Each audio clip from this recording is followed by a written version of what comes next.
Dengan adanya putusan Mahkamah Konstitusi nomor 78 ini membatalkan terkait dengan pasal berita bohong atau pemberitahuan bohong. Apakah kita sekarang sudah bebas menyampaikan berita bohong?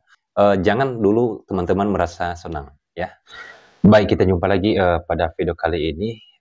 Di sini saya mau menyampaikan berita baru, di mana akhir-akhir ini kita mendapatkan berita yang bagus ya, yaitu putusan Mahkamah Konstitusi yang membatalkan terkait dengan pasal 14 dan pasal 15 Undang-Undang Nomor 1 Tahun 1946 terkait dengan peraturan hukum pidana, di mana pasal 14, pasal 16 ini identik dengan menyampaikan atau menyebarkan berita bohong. Dan kemudian setelah kita melihat putusan ini, maka kita mendapatkan sebuah kejutan yang dianggap bahwa kejutan ini adalah kejutan yang luar biasa ya buat kita semua.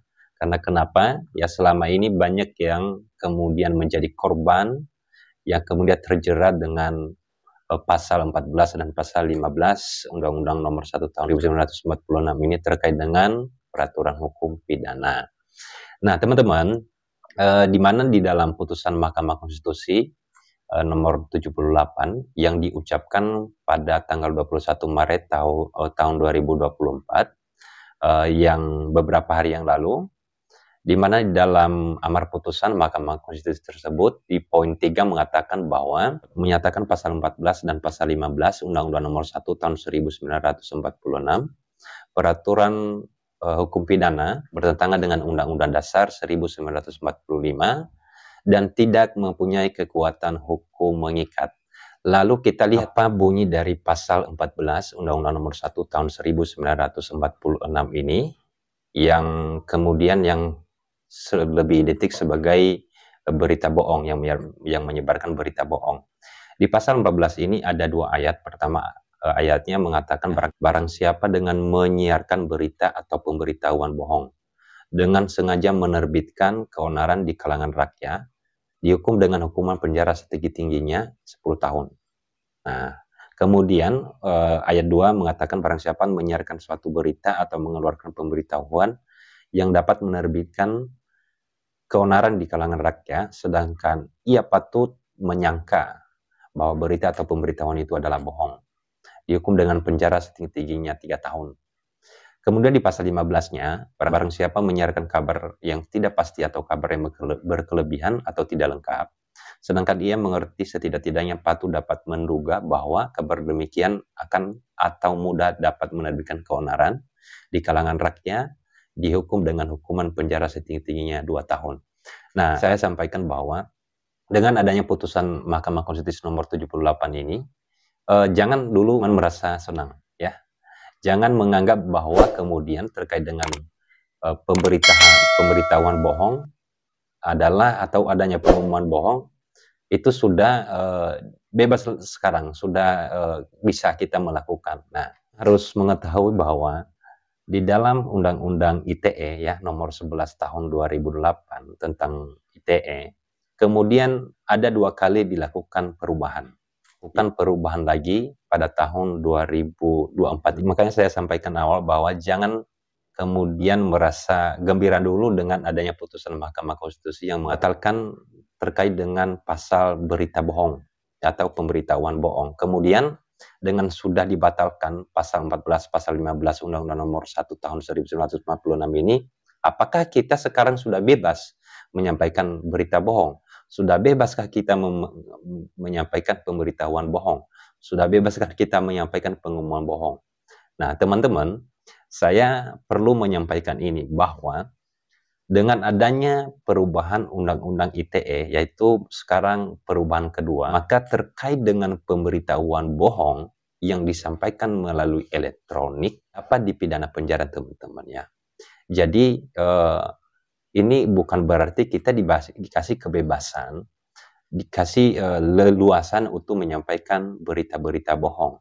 Apalagi di dalam Undang-Undang Nomor 1 Tahun 2024 ini ada 2 pasal yang diatur, yaitu di dalam pasal 28 ayat 1 terkait dengan pemberitahuan bohong yang merugikan konsumen.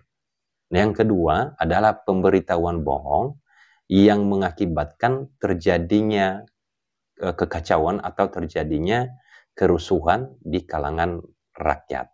Nah, ini perlu teman-teman tahu. Jadi jangan kemudian dengan adanya putusan Mahkamah Konstitusi tersebut, kemudian kita sekarang merasa bahwa saya bisa sajalah menyampaikan di WA Group, saya juga bisa menyampaikan di Facebook, di media-media, kemudian saya tidak terjerat dengan pidana penjara karena sudah diputus oleh Mahkamah Konstitusi bahwa bertentangan dengan Undang-Undang Dasar 1945 dan tidak mempunyai kekuatan hukum mengikat. Jadi sekarang kita sudah bebas. Saya perlu menyampaikan bahwa di dalam pasal 45A ada ketentuan pidana pasal 28 ayat 1 dan ayat 3 Undang-Undang ITE. Teman-teman, saya sampaikan pertama, di dalam pasal 45A ayat 1 mengatakan setiap orang yang dengan sengaja mendistribusikan dan atau mentransmisikan informasi elektronik dan atau dokumen elektronik yang berisi pemberitahuan bohong atau informasi menyesatkan yang mengakibatkan kerugian material bagi konsumen sebagaimana dimaksud di dalam pasal 28 ayat 1 Undang-Undang Nomor 1 Tahun 2024 tentang ITE, ya, dipidana penjara paling lama 6 tahun dan denda paling banyak 1 miliar rupiah, teman-teman. Nah, ini pasal yang pertama. Pasal yang kedua, teman-teman yang harus tahu bahwa di dalam pasal 45A Undang-Undang Nomor 1 Tahun 2024 di ayat 3 mengatakan setiap orang dengan sengaja menyebarkan informasi elektronik dan atau dokumen elektronik yang diketahuinya memuat pemberitahuan bohong yang menimbulkan kerusuhan di masyarakat sebagaimana dimaksud dalam pasal 28 ayat 3 Undang-Undang Nomor 1 Tahun 2024 tentang ITE dipidana dengan pidana penjara paling lama 6 tahun dan denda paling banyak 1 miliar rupiah. Jadi sama nih ya. Denda pidana penjaranya ayat 1 sama ayat 3 ini sama. Ya, paling banyak itu 6 tahun dan pidana dendanya itu 1 miliar rupiah. Dengan saya sudah menyampaikan informasi ini, saya pastikan menyadari bahwa terkait putusan Mahkamah Konstitusi yang diucapkan pada tanggal 21 Maret 2024 itu yang dibatalkan adalah pasal 14, pasal 15 di dalam Undang-Undang Nomor 1 Tahun 1946 tentang peraturan hukum pidana. Ya, ini bisa kita artikan bahwa pasal ini sebenarnya adalah bukan berita bohong yang disampaikan melalui elektronik, ya, melalui media sosial. Sehingga sebenarnya kalau kita lihat pasal 14, pasal 15 ini yang dibatalkan oleh Mahkamah Konstitusi, saya juga sebenarnya merasa bahwa ini sangat bagus ya menurut saya karena sudah tidak relevan lagi dengan perkembangan sekarang ya, dengan perkembangan teknologi. Tetapi terkait dengan ya bunyi yang ada di dalam pasal 14, pasal 15 ini sedikit diadopsi ke Undang-Undang ITE, terutama di Undang-Undang Nomor 1 Tahun 2024 ini, perubahan kedua atas Undang-Undang Nomor 11 Tahun 2008. Nah, jadi artinya kita bukan bisa bebas sekarang menyampaikan pemberitahuan bohong secara melalui media sosial, ya. Kita tidak bisa menyampaikan berita bohong, kita nggak boleh menyampaikan pemberitahuan bohong, kita nggak boleh melakukan pengumuman bohong ketika anggap bahwa berita itu adalah tidak benar. Ya, atau kita bisa mengatakan dapat kita duga bahwa berita itu adalah tidak benar. Jadi apalagi dengan kita menyampaikan itu, kemudian orang lain dirugikan. Ya, contohnya kita menyampaikan berita bahwa ini ada hadiah dengan hanya mengklik satu kali chat ini, dengan satu kali memencet pesan ini akan mendapatkan hadiah segala macam. Dan akibat itu karena ketertarikan ya dengan cara seperti itu, kemudian orang yang menerima, orang yang melakukan dan yang mengikuti itu merasa atau dirugikan secara material.